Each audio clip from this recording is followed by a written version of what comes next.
Live and on my way home, so it's one of those more disrupted streams.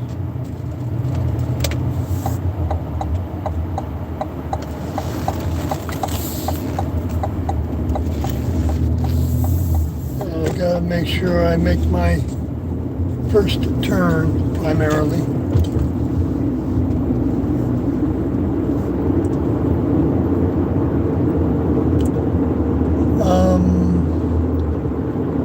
But one thing I wanted to talk about was what I wrote in the beginning of my book, and I think I referred to maybe once in the back of the book. I referred to the book as the little book.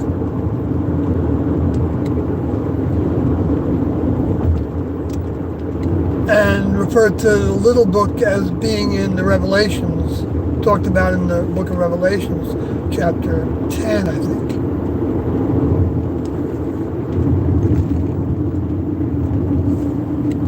That it wouldn't be written until after, sometime after, around, and that it appeared to be the same community, the same talking about the next level as is in the Heaven's Gate book. Well, I'll get back to that. No, what it appeared to be was the same as the Revelations 5, talking about that there was a book that was written from within and without.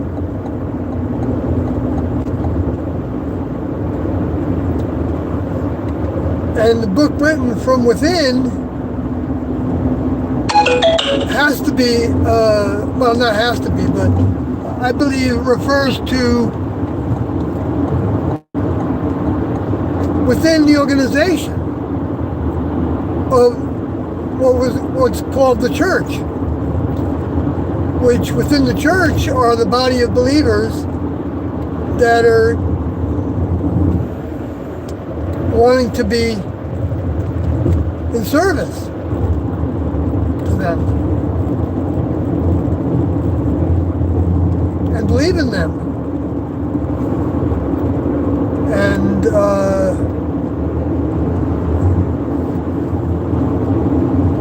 believe in them as being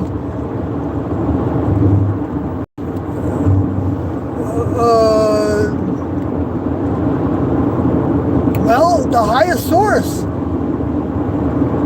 that I experience.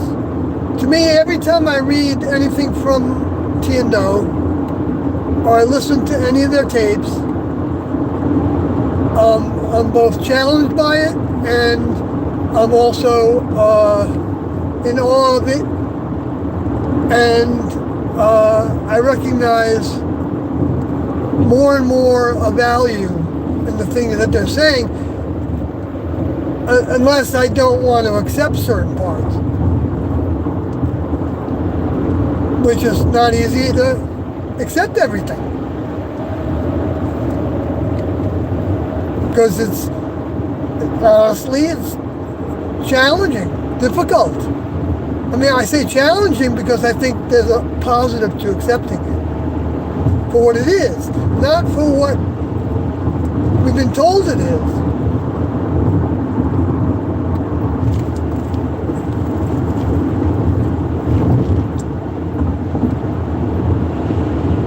And being told what it is, I believe, can have at least two shapes. One is that Tiendo are saying all these things, and we hear some of them or we read them, and they're explaining what requirements are to be on their team.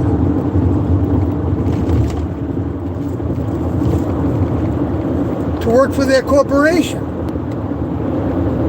We got to stop with we don't got to stop, but if we don't stop with using spiritual terminology as little as possible, only doing it to try to equate things for individuals that are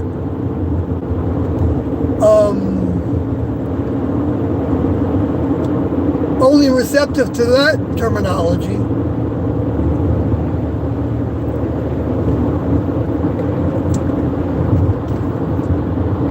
because the spirituality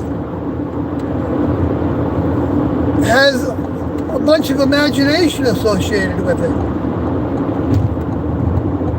But it also has a lot of reality to it, in the fact that, sure, we're all connected. We're all in this atmospheric sea of frequencies and substances, elements. So like we're a fish in the water. And it's a thin water. I think that's the waters that were talked about by the next level through Moses in Genesis. And that also means not so much the atmosphere, but the fact that outer space is the firmament. There's firm bodies in outer space. It's the planets. So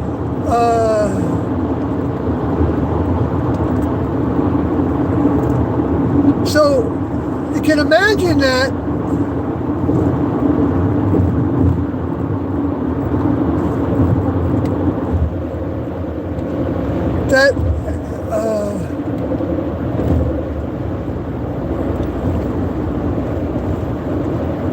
off the subject, but today I got an email from someone that was talking about that they were the Eastern Gate, and that the giants created the humans, if I understood correctly. All the humans, or something like that. And a lot of things, that have interrelationships with religio-spiritual New Age material. Religio-spiritual, pagan, whatever terminology you want to use, earth people, earth worship. It's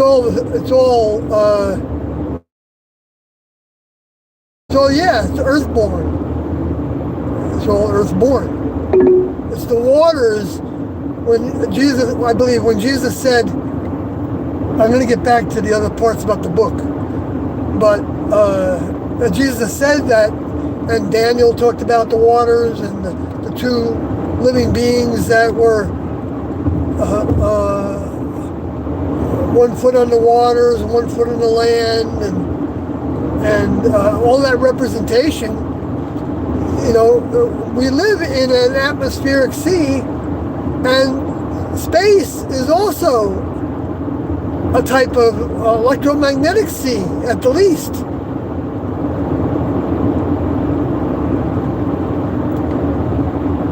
Because obviously it's got some kind of energy form to it. Maybe it's another one of those plasma forms of energy, of physicality, literal physical mass, particles.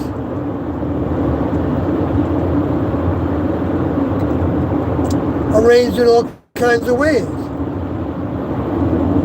Did I miss my turn? No. I didn't.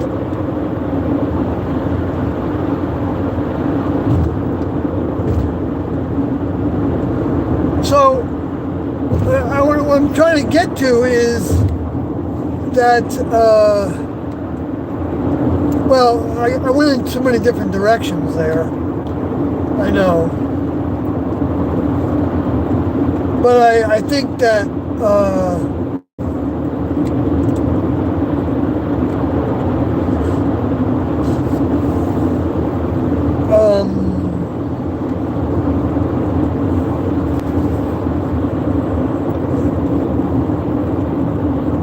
that spiritual terminology, I can't get anything from it anymore, hardly.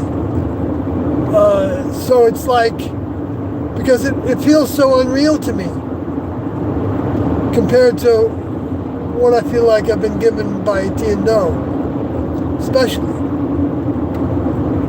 It's because it's, you know, it's talking about like, it sounded like he was talking about that the giants, I think referring to the Nephilim,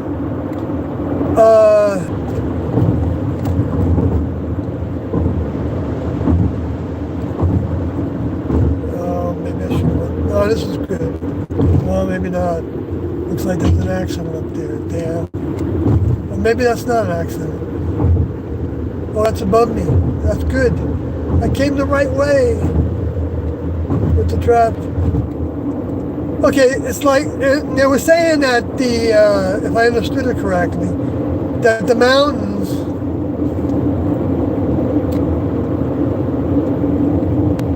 of the earth, like Devil's Tower was mentioned, were those giants, those people. And things like that. And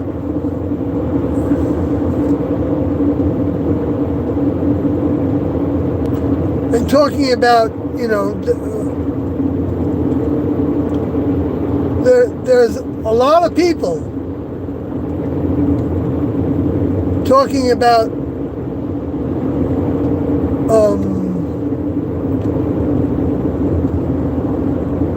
things as like the only way. Okay, that's, you know, a subject in itself, right? But the only way,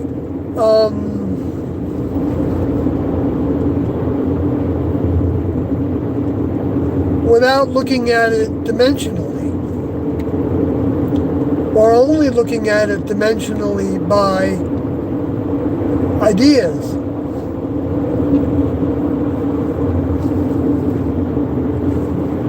And not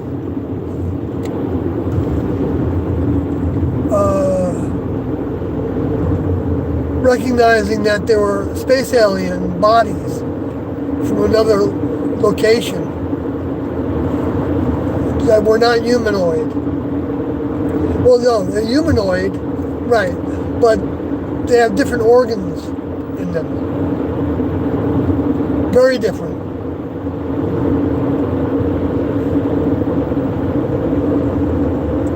To think that there aren't many different organ systems is to think that we can limit the next level. To think that there can't be all kinds of colors of vehicles, shapes and sizes is thinking that we can limit the next level. And yet we don't know anything about this place. We don't really know anything about this place. Kathy was saying that we don't know anything. And you know, I was debating that with her, but at the same time, it's true. It's like stating a fact, but then the application of it, of you know, to describe that fact, to me, I have to search for something that's more biologically grounded than just strictly the mind. And when I say that, what I'm talking about is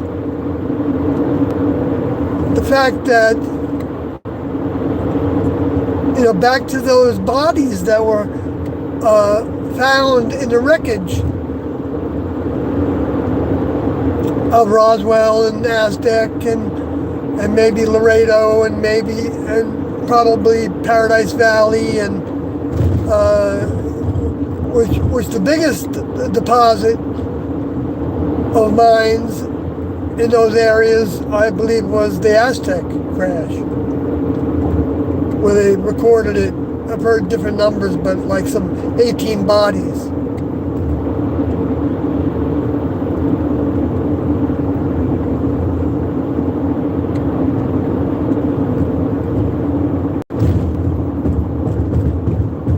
Because that puts it, Doe talked about this as the mindset, right? I mean, it's like an action. Is that what it is? Like you're doing something or you're saying something on the basis of something that you believe to be true, and that, but more compromise your highest standards, going to be attached to a mind that doesn't compromise the highest standards, unless they have to, and then if they do, to the degree that they do it,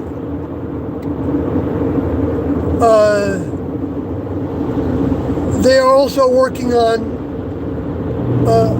other areas of life, and not letting those other areas of life become an interference to being of service to the next level by not going after them, not trying to make something happen. But that's not to say that there's something wrong with making something happen. I want to make sure I'm not coming across that way. I'm relating it to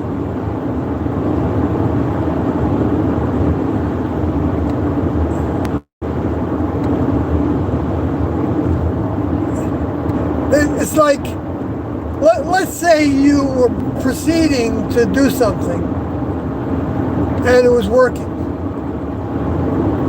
You were putting your intention behind something and it was working. Yeah, you've got some support. You've got some mental support. Whether it doesn't matter whether it's, well, I mean, it may matter, but it can be discarnates, it can be thought forms that maybe there's strands of thought forms that I don't know, you can imagine all kinds of potential when you come to those frequencies, right? But there was that one station I saw, look at that station, Circle K. I'm going to get off and go to that one, 216. How much will I save? 30 gallons, 10 cents.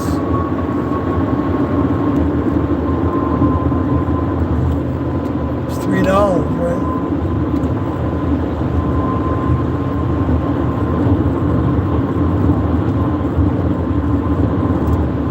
No, it'd be more than that. It'd be $9. I work hard for $9.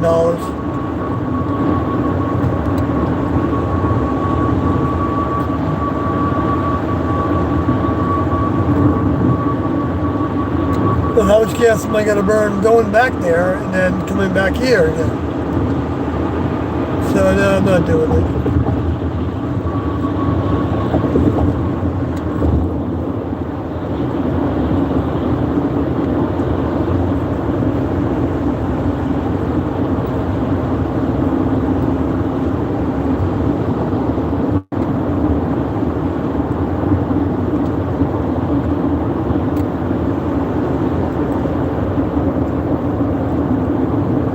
not going on William Cannon Drive.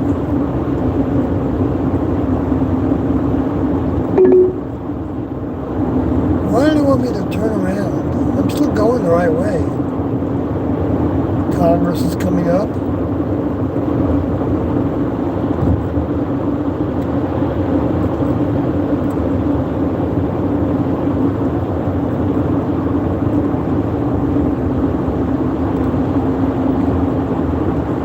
But I don't want to miss my exit.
Yeah, I have to pay attention to driving, but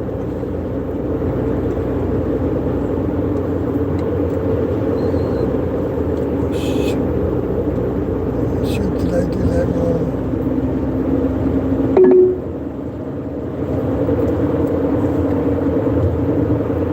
It's so confusing, that spot.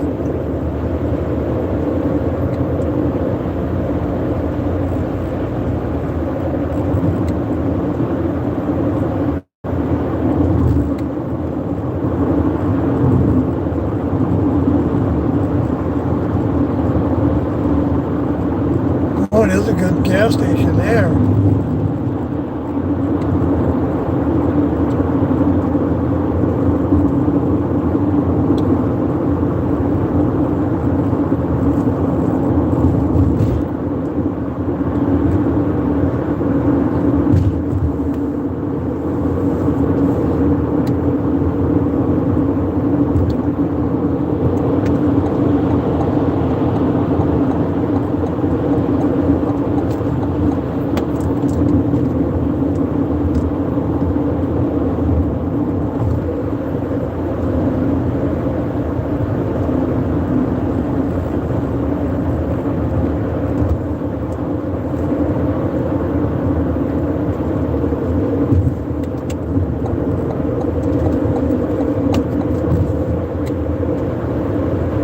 Oh boy.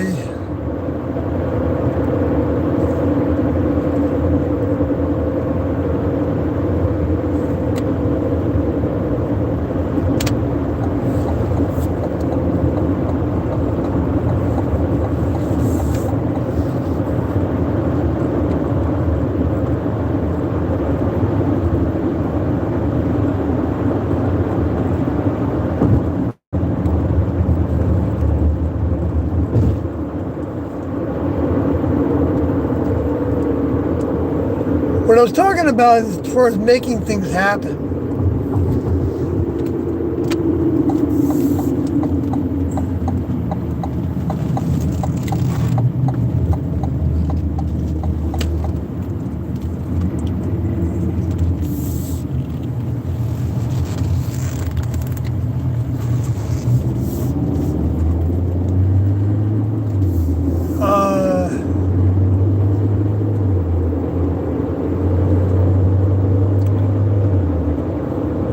It's true. You got to do things to make things happen. It's like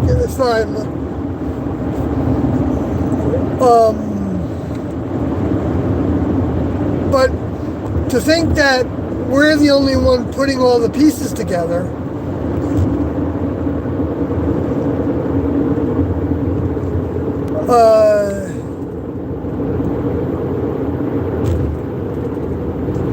I guess it's possible.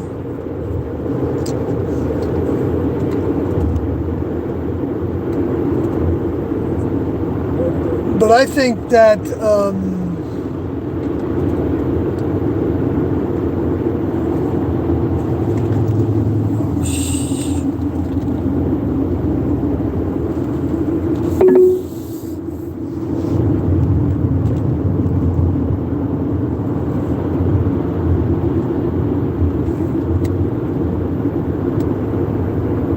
we got to get some gas somewhere.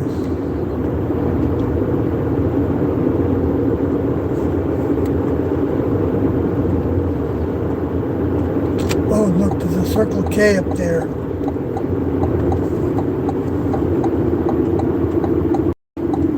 And it's not a good one.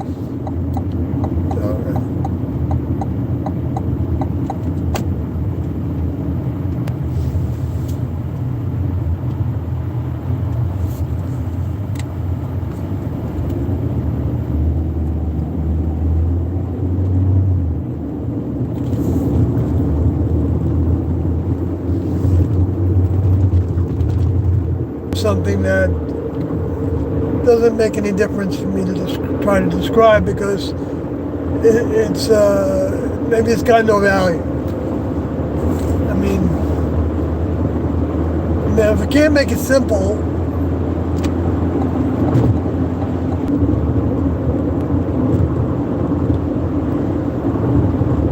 and thinking about it as a corporation, I think is healthy. There are police reported ahead. Okay, police reported ahead.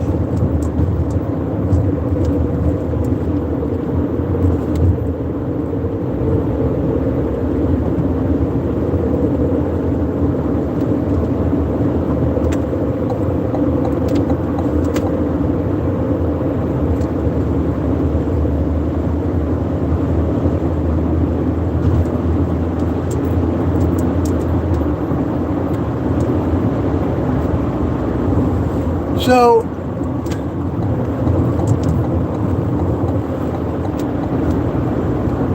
that's one thing. But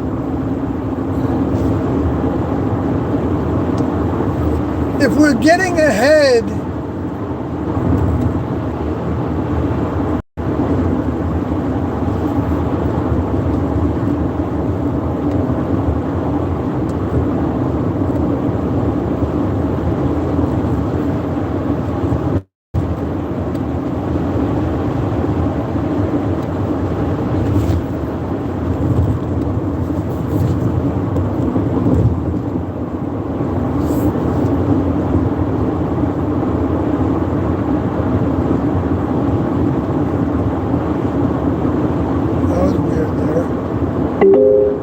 There's a lane closure ahead. paying attention. It's a good thing I was paying attention.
$2.26, that's a good price. And I can get there.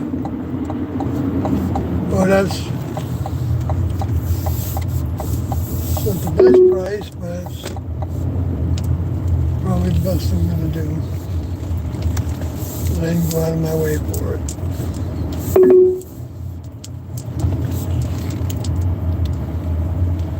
So I'm just getting gas. Is anybody still hanging in here? Well, this is gonna close. I'm not gonna get to this computer. I was gonna get some gas.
It's chilly out there.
I know I've been all over the place and I'm not making any good connections, I don't think, but so I'll go back to the little book, which if you didn't tune into the beginning of the stream, the little book is the words that I used in my book that I wrote. Tindo, the Father, and Jesus, Heaven's Gate, UFO, Two Witnesses. And it's mentioned at the top of it in small print and puts it in quotes, I believe. Little book. Because when I came upon two parts of the book of Revelations, as that my book is part of, and I saw that they were talking about in Revelation 5 that the book is written from within and then from without and afterwards is what that Greek word. And but there also translation of that book that's not written from within in Revelation 5 is that it refers to like the history.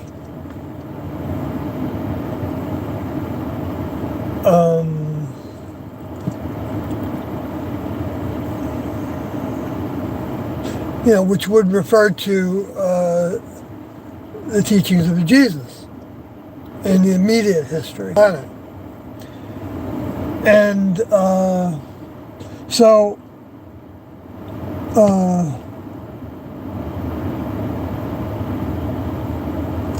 I thought of that as scripture, and that's what I was doing. I was writing elements of prophecy.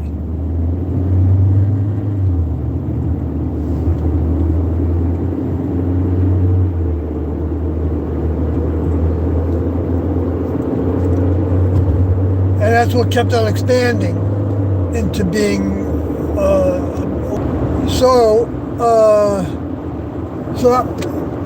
okay, now the other, but then I realized,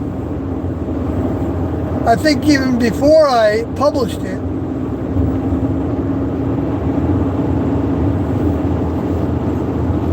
that it didn't make sense for me to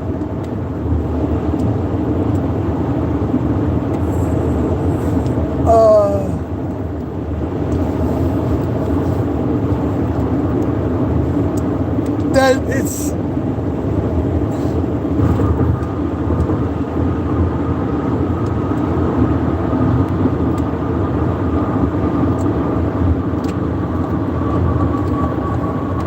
it doesn't matter to me if my book is that or not.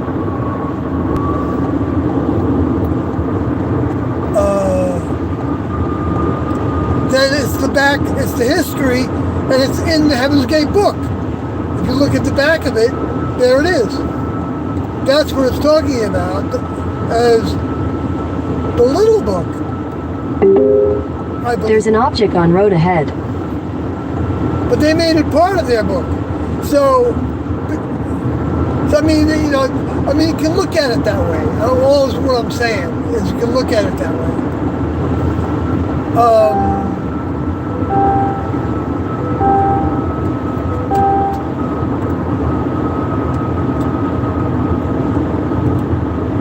And the other part of that adds to that Revelation 5 part is Revelation 10. It did after.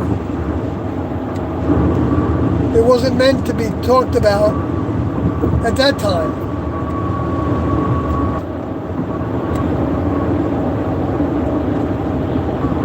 In Revelation 11. And running up to them.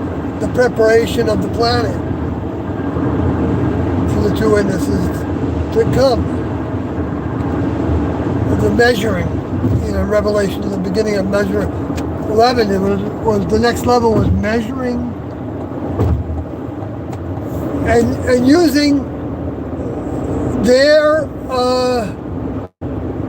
students to do the measuring. And how did we do measuring? If you're going to put it in the we format, because I was with them, by what Tiendo said was testing the churches in 1975 when spreading the information through meetings and looking for those that were looking for us.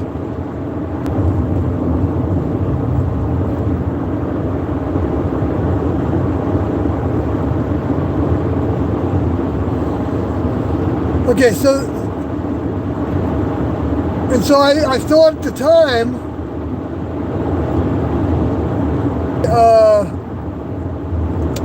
putting too much stock in it,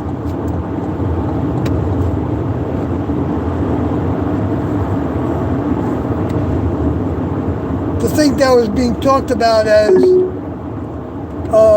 by the students that were left behind. They're the ones that are going to write this little book, because then you're going to get a certain amount of less than the best that you can get. Because if Doe didn't address all those things in the book of Revelations would take place. And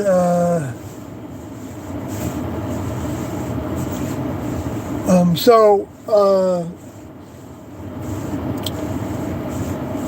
it could be off track. Most of the book could be off track. But is the whole book off track? I don't think so, because I'm talking about the things that Doe talked about in them. Because all the things that are in those symbols and everything all have context in that history.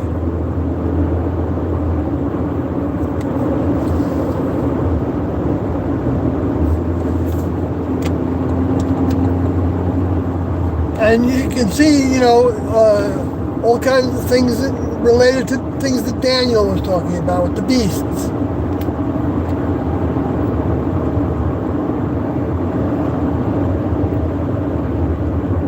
And how the living beings, the four living beings, are related to the beasts. It's like they came from that strain.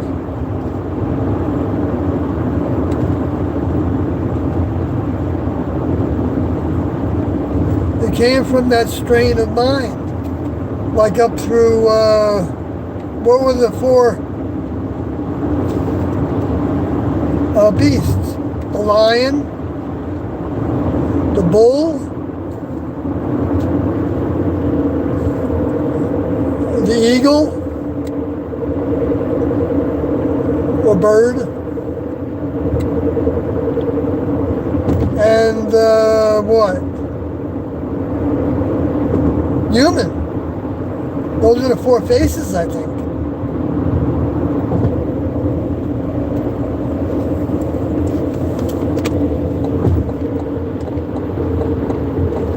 Now, we don't know that we know that from Doe that John didn't get everything, wasn't able to get everything right or accurate.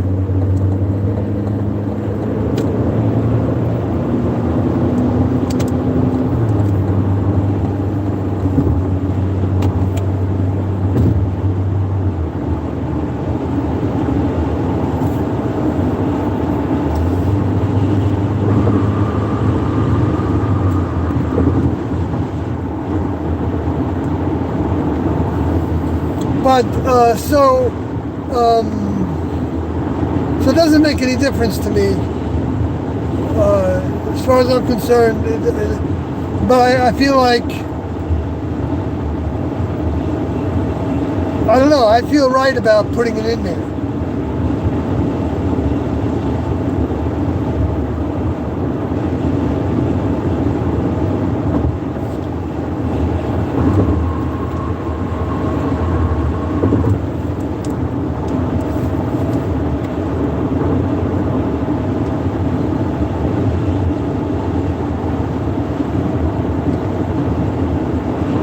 Well, see, the other thing that happened to me regarding my book was that right after 9/11 happened, I was freaked out by it, like a lot of people, while I was in about 30 miles from the World Trade Center when it happened, watching it on TV on the live broadcast.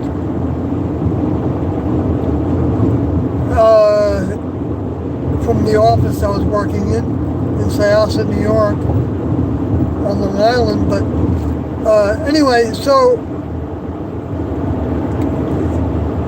that to me was like a wake up. I mean, I don't know that anybody that experienced that time period,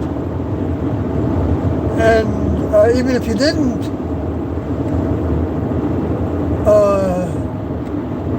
as time passes, it's harder and harder to get the same effect from something that happened. When you, even as a child, a young child, finding out that happened, is a big experience. But when that happened, I just wanted to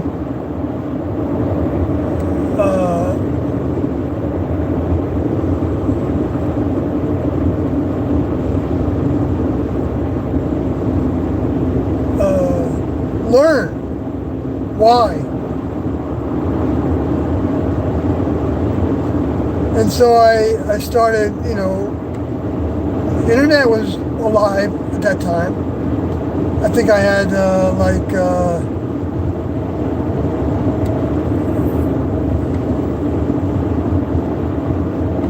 AOL, I think is what I used at that time for emails.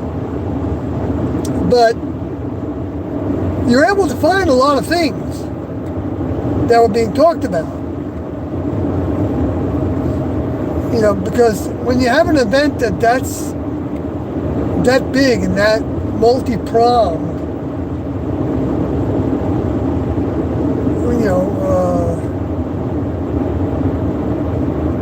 like 4 different attacks, right? 3 airplanes and then the Pentagon, whatever that was.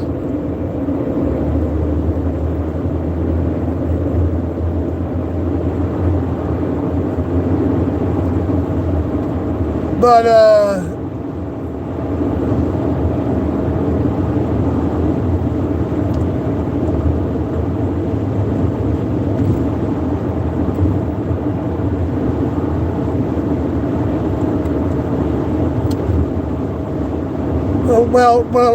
what I'm trying to get at is that after that happened,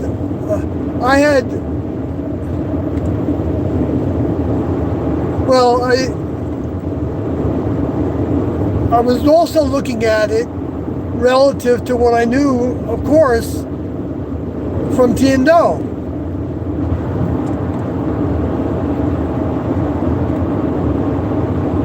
And so I just had this thought that I've got to write down my experiences. I've got to write about this. And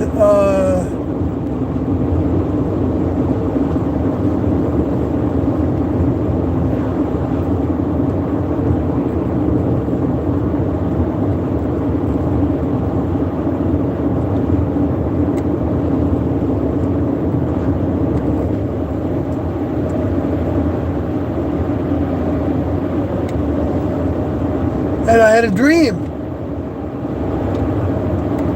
It might have been the first time I had a dream, but the dream was T.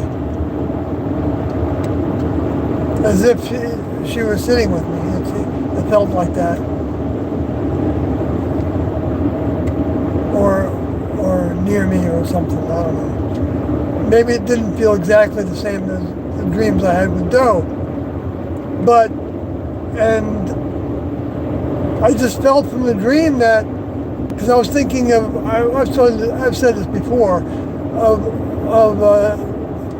naming it the meet.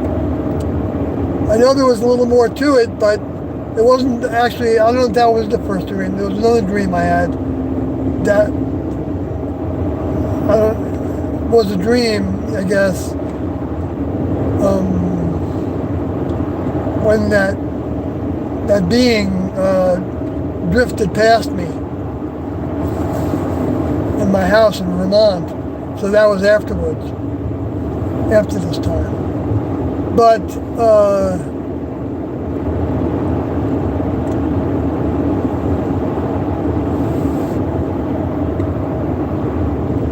yeah, an invisible being. I mean, that's what I mean. I don't know what it was, of course, but it was like a ghost, a dark ghost.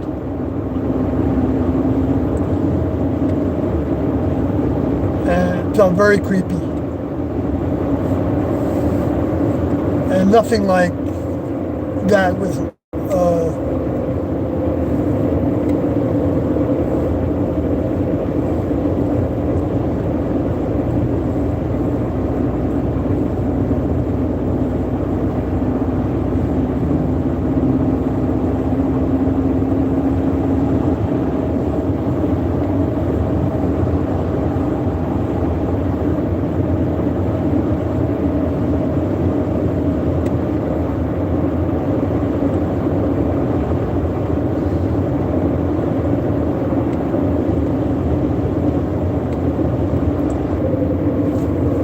we got 64 miles to go.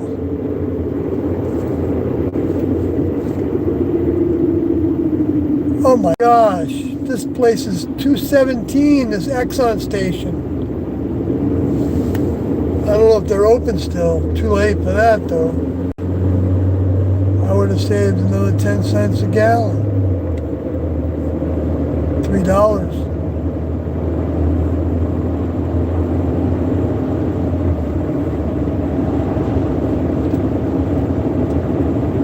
Oh well. So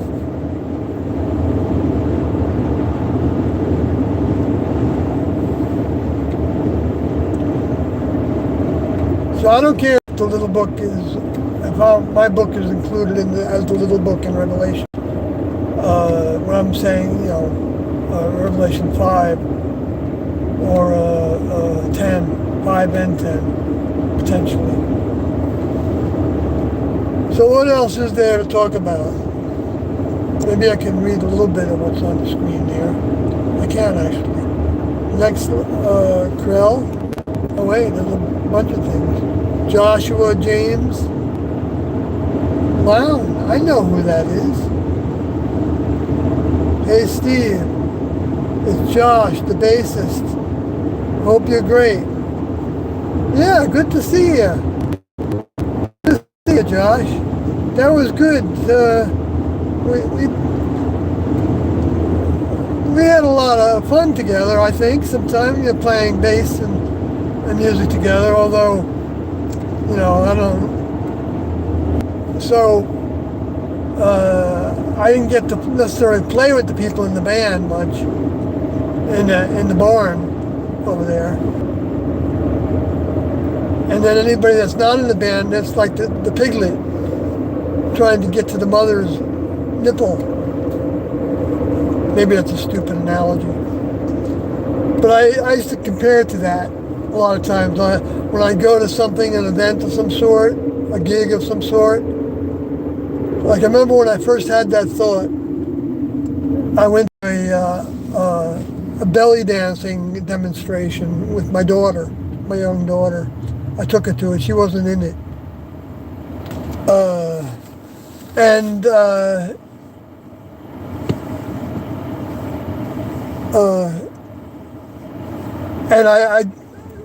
I knew the drummer, one of the hand drummers that was there, a little bit.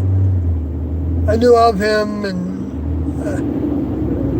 and I might have met him a time or two, but I knew of him because he was popular in the area as being a hand drummer, you know, percussionist, as it's called. And I had an interest in, you know, playing with them, and I wanted to play flute with them. So I played drums for belly dancers before, in my youth, before I joined the classroom, and African dance troops and things. a number of things. But so I did have it on my mind to do that, but they had their routines, and they didn't want to use me in the way. But I know that even though I was decent on my instruments, I didn't. It didn't mean that I was on all the time. And it doesn't mean that what I was doing was fitting with people in what their overall choice of sound was, because I was usually all over the place. It was hard for me to, like Joshua was with a band at the time that, he was with several bands, and he's an excellent bassist, by the way. He's got some really good slaps, style and stuff. He's like, if anybody out there wants to interface with a dynamite bass player, what's his name here? It's Joshua.Jamist, something like that on there. But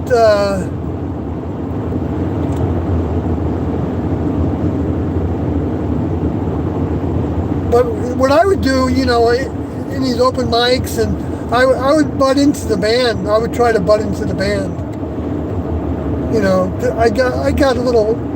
I would get stoned before I went by smoking a little tiny bit of weed. It always took just a tiny bit for me to be not having inhibitions as much. And so I would beat my drum in the audience.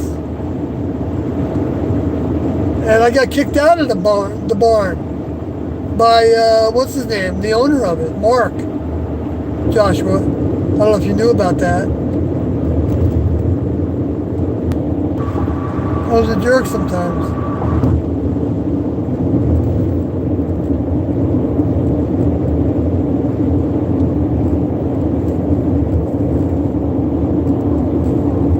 But, then they, part of it was they knew some of my history, the Heaven's Gate history, and the UFO thinking history. I know because I talked with Mark a little bit about stuff. College students that used to go to that bar. It was called the Barn. It's in Paulet, Vermont. And college students used to go there from the Green Mountain College that used to be there, and from other places, and party. And this one time, this gal was there with her friends, and she was drunk as a skunk, and she started to, but she held her liquor okay, it seemed like, at least at that time. And so when I took a break, I was doing the open mic at the time. It doesn't have some forms of entertainment, but it's just unusual forms of entertainment, When you're playing solo flute or trying to play a drum trap set at the same time as you're playing harmonica, which I didn't do too much of that at that time. I did some, or play saxophone and use the bass pedal and the hi-hat. That's if nobody showed up to jam. I would bring all this equipment there, a keyboard and the sound system and everything. It would take me, an hour and a half to set up, and I'd get paid $50 by Mark to do it. But, it didn't generate anything. But this one time, this gal, I took a break, and this gal said that you play instruments pretty well. How long? I played for about a year. And then I didn't play for a long time, and then I picked it up again. I can't just give an answer, and so I've been, X amount of years. And so she asked me why I didn't play in between those years. And I said, well, because I joined a group that of people that, and I might have told her that you might have heard about in the news,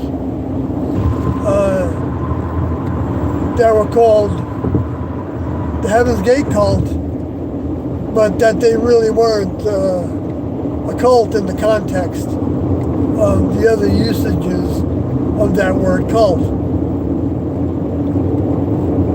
Anyway, I said something like that. At some point I said something like that. It might have taken me a little while of just chit-chatting.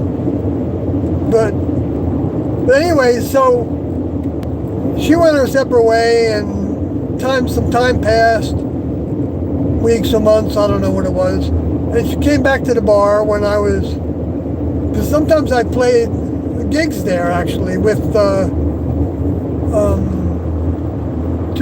two different band leaders, James and Bud and James, and Paul, and sometimes Bud or James might be part of that group too that we had with Paul. And Joshua knows what I'm talking about, but you all don't. Paul's got a farm up there. Anyway, in that area. But so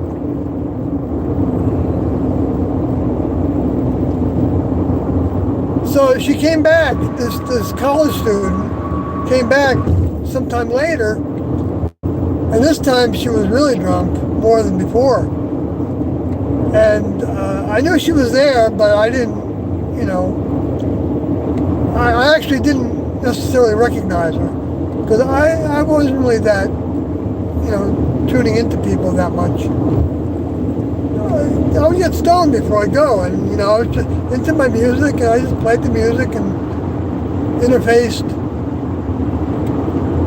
Sometimes I got into conversation with people. I talked about UFOs and stuff. And but this time, that first time, people could hear you in the bar, even though it's not that clear to understand, I think. But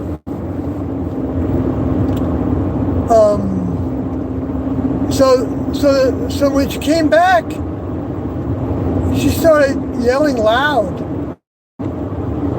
Hey, he's the guy that taught me about cults, she said real loud. He's the guy that taught me about cults, that they weren't all bad or something like that.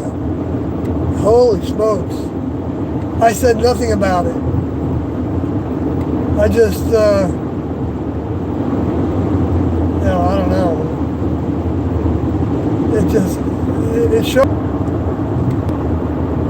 And I guess I soured a bunch of relationships. Or I just got into a cap. I know he would, have people come and, I played there a lot of times, with bands and duos and things. But,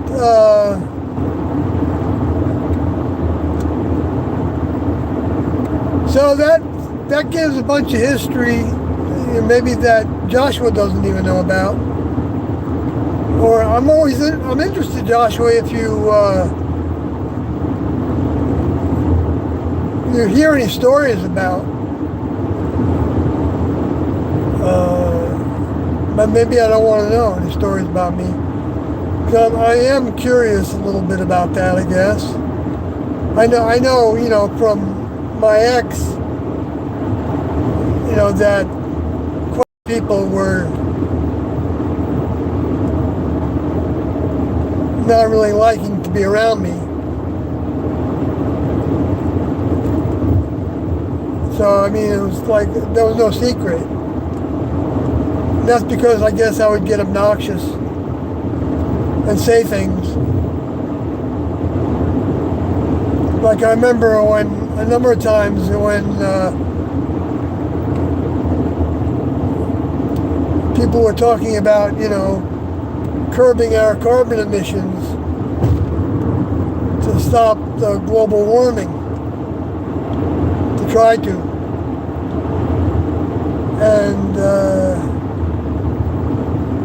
I remember, like, if I would hear that, like at a party or something, and I wasn't playing music at the time, that's what I would do at the parties. So I wouldn't be talking about stuff.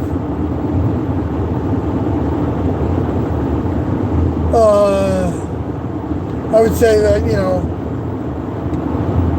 the sun is the only thing that's caused, well, not the only thing, but the sun is if there's any global warming happening, whatever that is, the sun is the biggest contributor, by far. And I think that's true. I don't think that was, I think there's a lot of logic in that, and science, actually. If anybody actually studies the sun. But I could be wrong, I mean, I don't give a crap if I'm wrong. I want to be wrong, actually. I don't want to be wrong about Tiandou, of course. But I can't be wrong about Tiandou, as they weren't pretending to be anything. They just were who they are. I know that's, hard to imagine for some people, and that's rightfully so. It's meant to be that way. I mean, it's meant to be that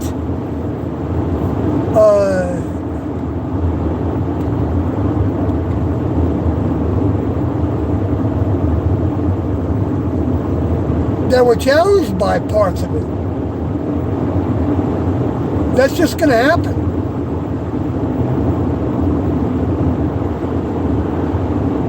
I don't think there's any way around that. And the whole idea with the recycling, that for all those that aren't saved for a future civilization, they're all condemned to hell. Well, actually, we're in hell. So they're not condemned to hell, they're left in hell. And the next level takes everything that they want to save with them. And then they recycle. And I don't know what happens to those that might be inside the planet.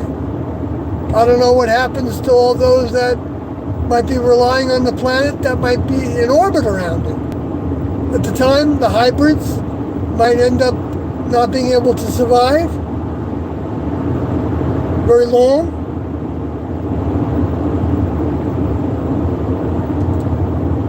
Or they might not be able to find the elements or construct the elements that give their spacecrafts power.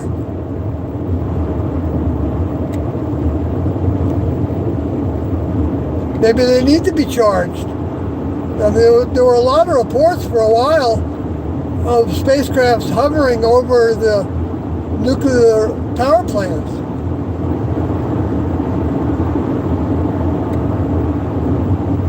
Maybe that just charged their batteries.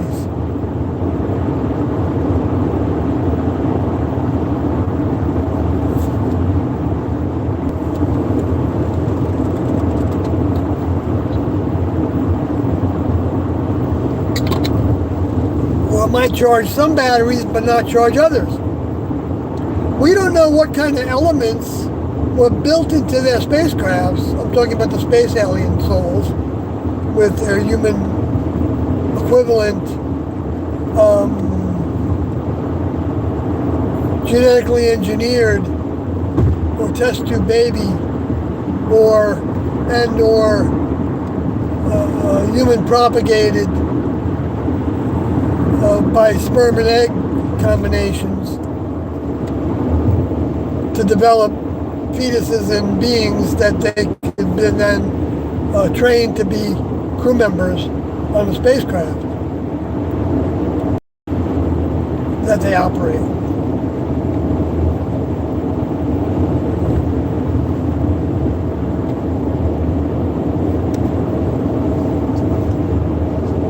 So that's like a type of reason why it could be thought of as accurate to say when Tiendo said that the space aliens were stealing souls. Because souls means that vehicle was given a deposit from the next level. Don't say somebody could get a deposit from the next level from being curious about the next level, about Tiendo, for instance. So deposits they are big. They're a big thing. But they're very small, they're very tiny in development. But they can grow.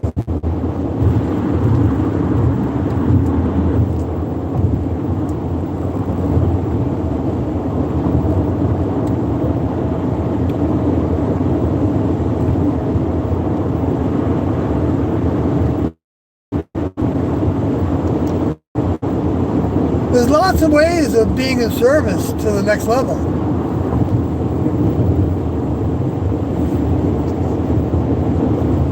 Even if you're an explorer of thought, and you're listening to everything that people are saying, enough of what people are saying, and there's all kinds of people that are saying all kinds of things in very convincing ways that can make sense.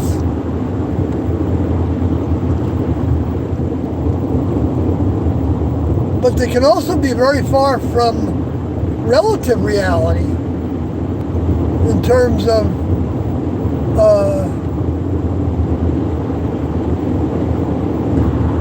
how far away we are from the way that members of the next level see us, which we only know how to measure to some degree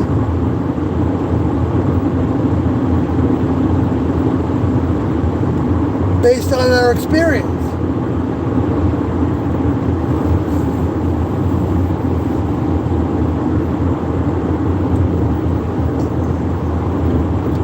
Conquering addictions, separating from the human kingdom, are all experience-based. When somebody doesn't feel like they fit in, or they're not satisfied with how they did fit in,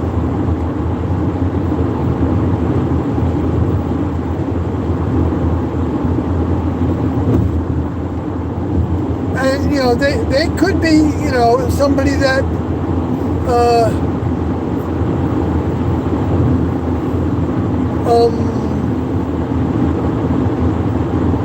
anybody on any quest at any time can be potentially growing in terms of the next level.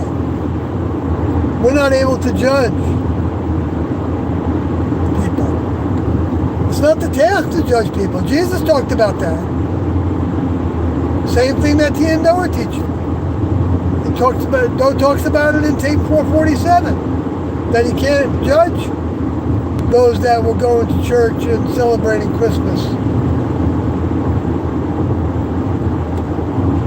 That might be the best place that they can be at. Considering how this world can take you over to where you can think that the self is the only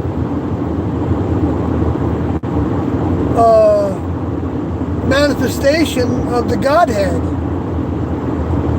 is by, or the other way of looking at it is that we're going to label the Godhead source, Okay, and so we're going to say that everything comes to us because of source. And we can say higher source too. We can even say highest source. There are police reported ahead. Thank you for that message. I was going 82 at the time, but it's a 75 zone, so we probably wouldn't do anything. But I'd rather be safe than sorry to lose the little bit of money I made.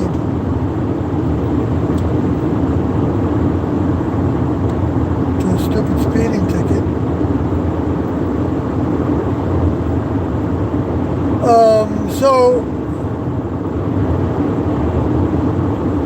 So is there anything wrong with, talking frankly about things that other people hear and feel is meaningful to them? And, oh boy, I'm actually following a police officer. But I'm not speeding.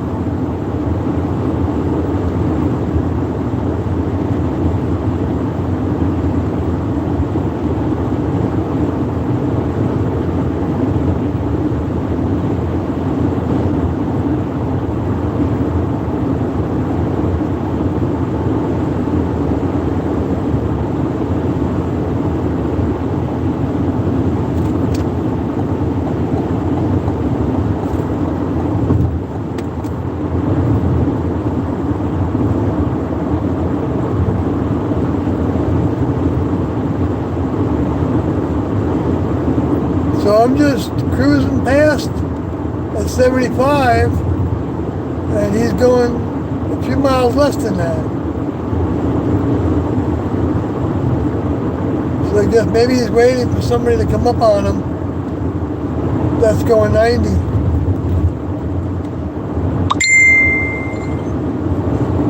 I'm 31 miles away, Kathy.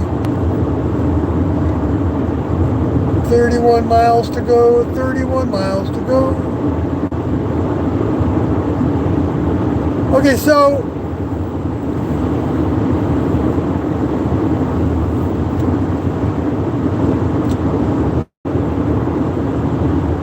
I guess for me,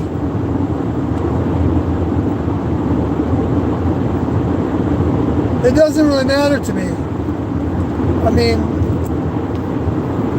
see, as a believer in Tiendo, it doesn't matter if nobody else believes in it. I mean, I don't say it doesn't matter as like a sarcastic thing. I'm not saying it's just, I can't imagine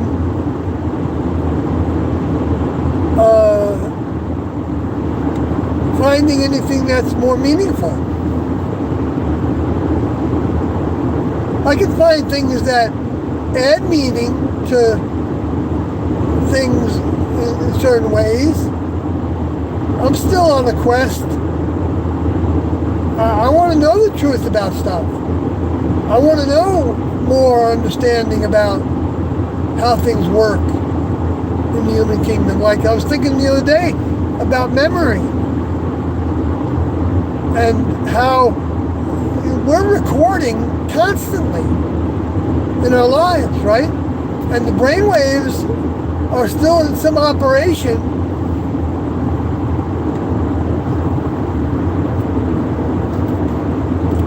When we're sleeping. And then we can recall memories from many years ago. And we can even spend all our time thinking about those memories and reliving them to some degree.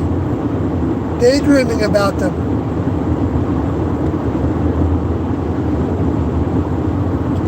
Talk about a computer system and look at the energy system that allows this to happen. As long as we keep on eating and drinking fluids and staying out of harm's way and having air to breathe. This computer system keeps on going.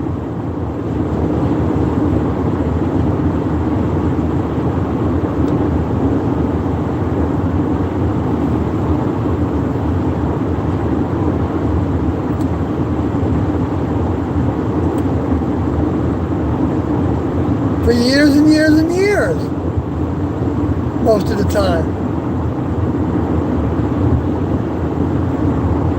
How much data is that?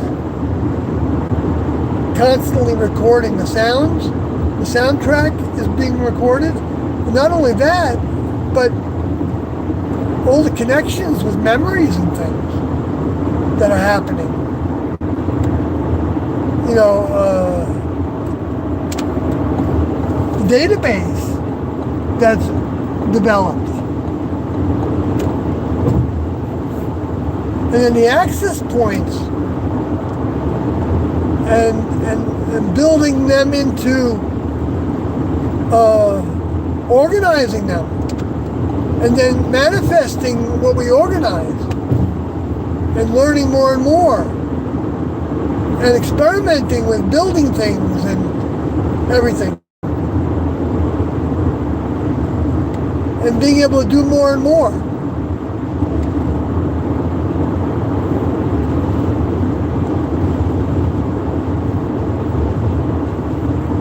These vehicles are stupendous. So, are they above animals? Yes. Are they above ants?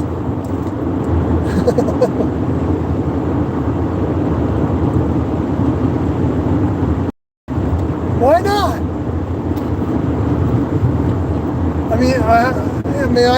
I can't fathom.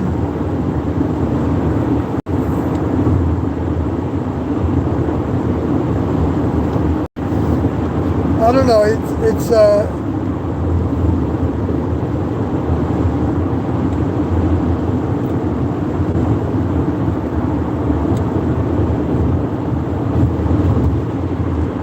you know, the idea of worshiping the earth, experience.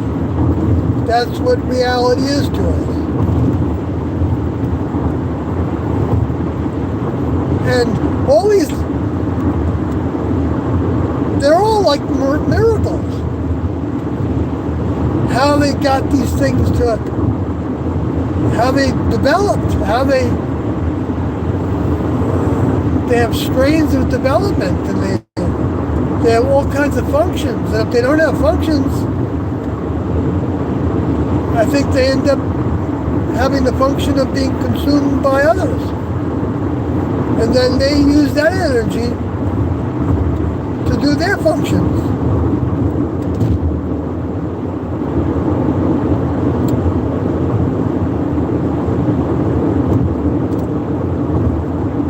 So yeah, that's, you know, but see, to me,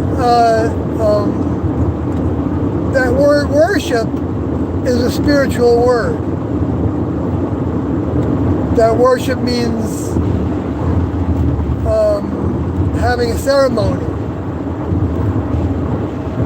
But yet, sure, that's an art form to do that.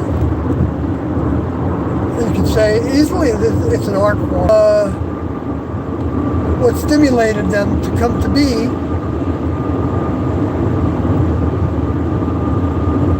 against that truth are evil. And that's what, you know, the burning of witches and banishing of people from towns or executing people, you know, because of this belief or that belief or lack of belief or because they don't want to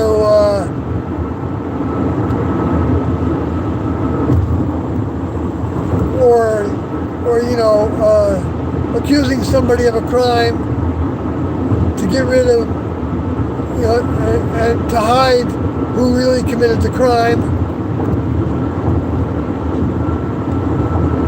You know, as happened with people all throughout history, and history in the United States. relative to probably every culture, subculture, racial or ethnic. But we know about, through the history of the way that those descendants genetically from the African continent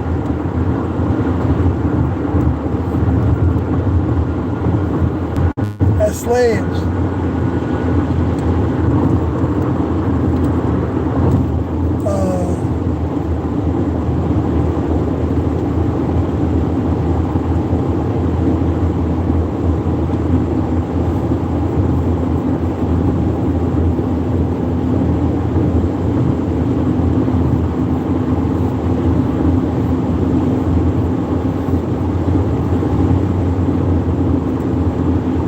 I mean, the idea of chanting, okay,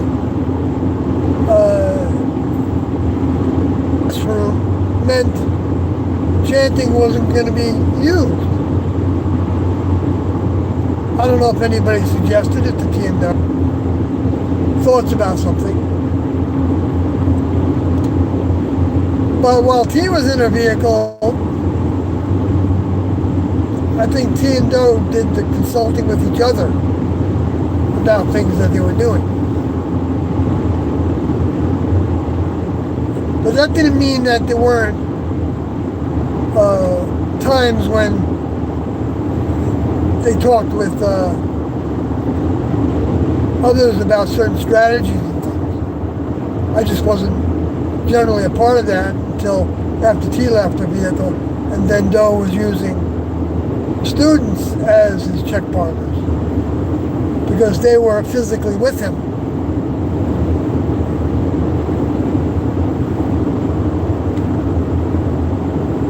And then he would compare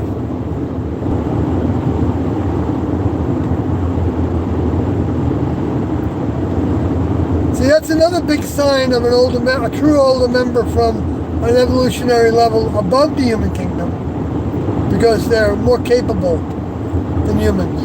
That's why they're above. They know more than humans. They know more about reality than humans do. They know about the origin of humanity more than humans do. Like, humans know that about animals. More animals, I think, know more than humans do, unless the humans studied what they do, and learned what the animals do by studying them. Then I think humans can know more. Those are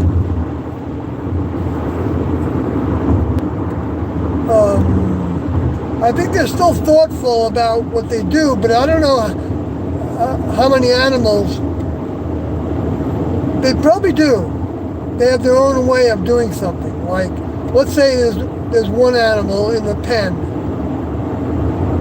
in human condition, or not even in human condition, and they're just like, well, does the other animal that's getting bumped into and doesn't like that, do they attack back? And it keeps on doing it. And maybe, he goes to the other side of the pack and he stays away from that one.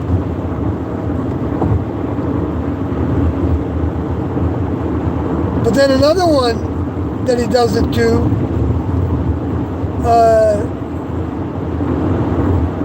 hits back and kicks him in the face. Or makes sounds to try to get rid of them, to stop them. Saying, no, I don't like what you're doing. So the animals are communicating, and they're having thoughts about things. And I mean, they're speaking when they want to speak,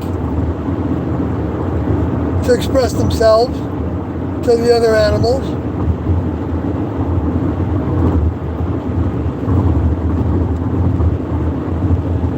They're a species that has more to it.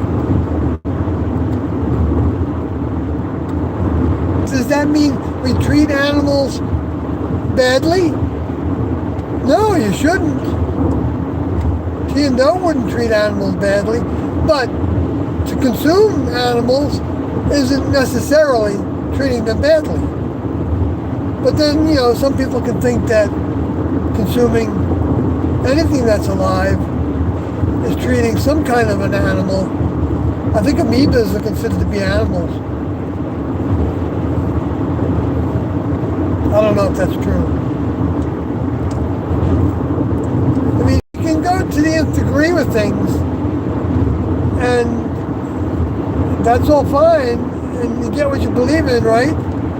So if you've limited yourself in your beliefs, then you're going to have a more limited belief in that vein that you've limited your belief in. I mean, if you study a subject, then history happened or not. You probably believe that it happened when you study it more, and more. And that all you believed in might be a bottom line that might be what the people that wrote those history books wanted you to hear. Or not only wanted you to hear, what they believed at the time, even.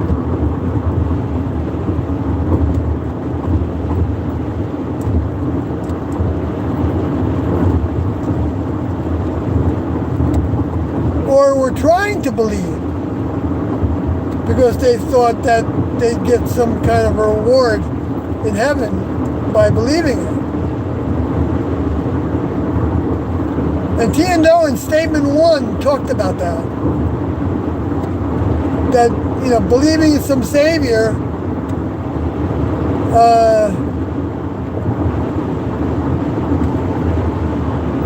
in terms of the next level. It's enough in the human kingdom.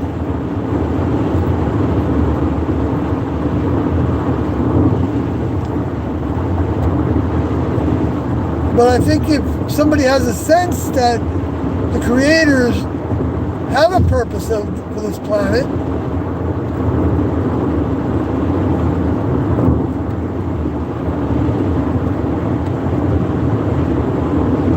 and that gave humans the ability to perceive them as existing,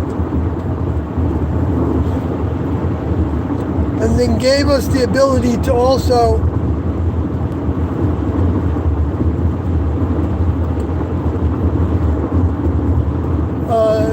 not see that they exist. Yes, that if we are going to see that they exist and hold on to it and know it,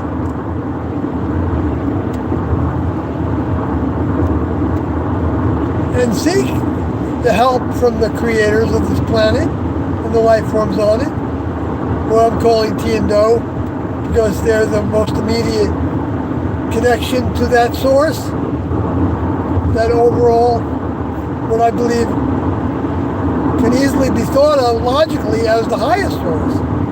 If they're the creators of everything that we have, even allowing the negative to exist, and having originally created what became negative, because they made it a free will environment to where the negative could thrive for a period of time. I mean, we see evidence of that all the time, I think, of all that. But it's so ordinary to experience the human kingdom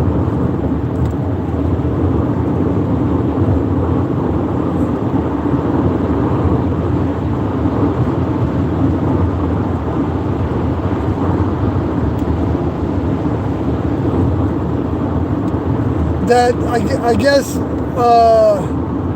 I guess it wouldn't be ordinary unless we had a lot of distractions, I think. Because,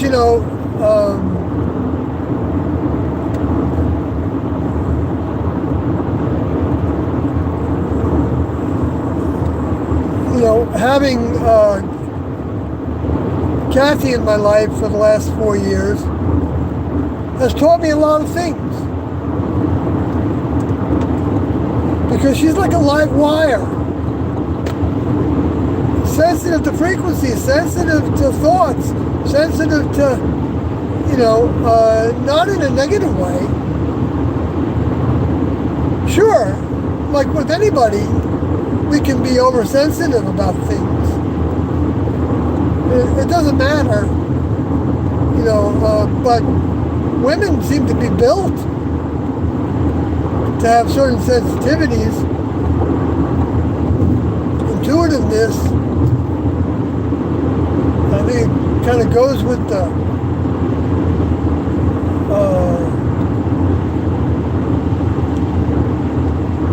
the mind that that develops. Like Kathy, for example, was telling me the other day that, and I think it registered for the first time in a more major way in my mind when she told me that she knew from an early age that she had to be wary.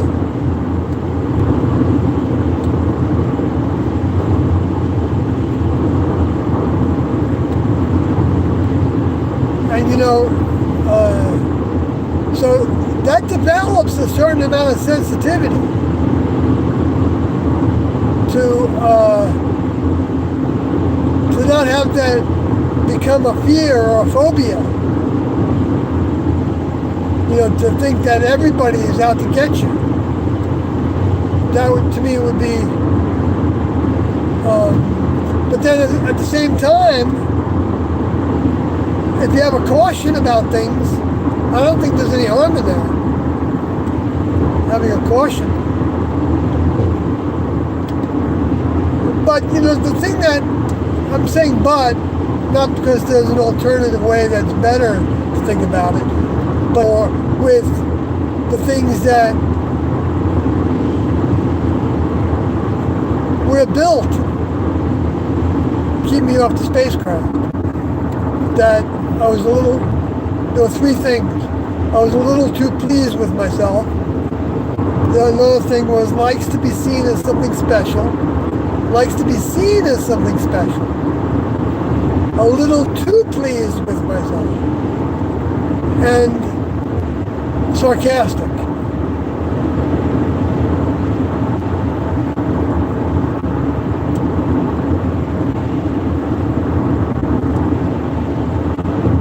And that's one of the things that people don't like about me when I end up giving into sarcasm.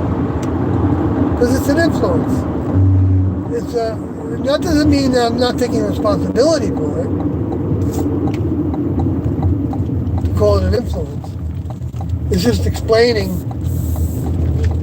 where those primitive characteristics come from. I consider that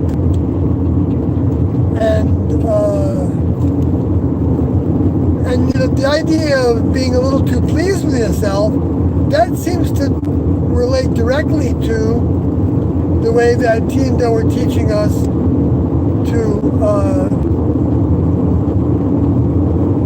consider what we think in our decisions and choices that we could be wrong.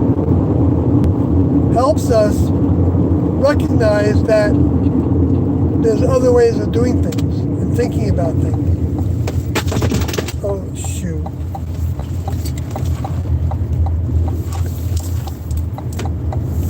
Man.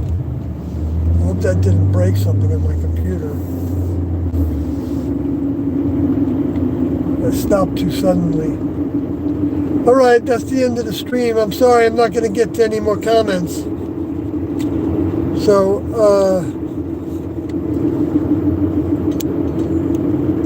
although maybe I'll leave it up. I can see him after the fact this time. I've been talking about doing that all the time, but I rarely do it because